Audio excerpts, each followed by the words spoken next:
बिस्मिल्लाहिर्रहमानिर्रहीम। अस्सलाम वालेकुम friends, welcome back to my YouTube channel meals with Javeria. आज मैं आप लोगों के साथ कटलेट्स की रेसिपी शेयर करने जा रही हूँ। तो फ्रेंड्स, वक्त ज़ाया किए बगैर चलते हैं अपनी रेसिपी की तरफ और देखते हैं कि ये कैसे तैयार होती है। इस झटपट सी रेसिपी को बनाने के लिए मैंने आधा किलो आलू लिए हैं, जिन्हें मैं उबाल लूँगी। 2 अदद अंडे और चिकन 150 ग्राम, इनको भी मैं उबाल लूँगी। ये 3 मेन इंग्रेडिएंट्स हैं। इसके अलावा भी जो चीज़ें चाहेंगी वो मैं आपको साथ साथ बताती रहूँगी। चलिए अब हम इन्हें उबालने की तैयारी कर लेते हैं।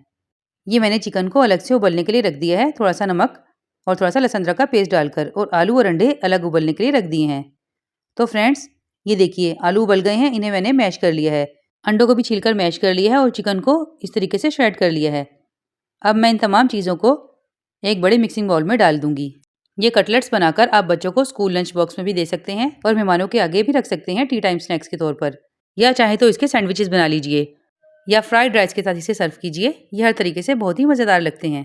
अब मैं इसमें शिमला मिर्च 2 टेबलस्पून, 3 अदद हरी मिर्चें और थोड़ी सी गाजर ये ऐड कर रही हूँ। ये वेजीज ऑप्शनल हैं, आप चाहें तो ऐड कर लें और अगर पसंद ना हो तो स्किप भी कर सकते हैं। अब half tea spoon black pepper powder, half tea spoon नमक, हाफ़ टी स्पून लाल मिर्च पाउडर ये ऐड कर दूँगी। तो फ्रेंड्स, इसके बाद चली गई थी हमारी लाइट, तो मैंने इसमें हरा धनिया ऐड कर दिया था और इसको अच्छे तरीके से मिक्स कर कर कबाब तैयार कर लिए थे, जो मैं शूट नहीं कर पाई। तो फ्रेंड्स, ये देखिए कबाब तैयार हो गए हैं और ये देखिए इनका साइज़ थोड़ा सा छोटा होता है। कटलेट्स क्योंकि हमेशा थोड़े छोटे ही अच्छे लगते हैं। आप चाहें तो इस टाइम पर इसे फ्रिज में भी रख सकते हैं 7 से 8 दिन के लिए, सर्दियों के मौसम में। तो फ्रेंड्स, ये मैंने पैन में ऑयल गरम कर लिया है और मैं इनको अंडा लगाकर फ्राई कर रही हूँ। ये देखिए अंडे में भी मैंने थोड़ा सा नमक और काली मिर्च ऐड कर दी है और इस तरीके से मैं कोटिंग करके इन्हें हल्का गोल्डन फ्राई कर लूँगी। ये कटलेट थोड़े से हल्के नमक मिर्च के होते हैं। आप चाहें तो इसमें थोड़े से स्पाइसी ज़्यादा भी ऐड कर सकते हैं, अगर आप ज़्यादा पसंद करें तो। आप इसे गरम-गरम ही सर्व कीजिए, केचप के साथ या फिर इमली की चटनी के साथ, तो क्या ही कहने। तो ये देखिए किस कदर खूबसूरत और प्यारे से गोल्डन कलर के फ्राई हो गए हैं। तो ये मैं आपको तोड़ के दिखाती हूँ। माशाल्लाह से किस कदर सॉफ्ट हैं और कितनी प्यारी लुक आ रही है।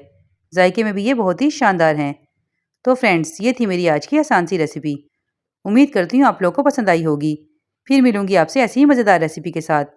तब तक के लिए अपना बहुत ख्याल रखिएगा, दुआ में याद रखिएगा। अल्लाह हाफिज़।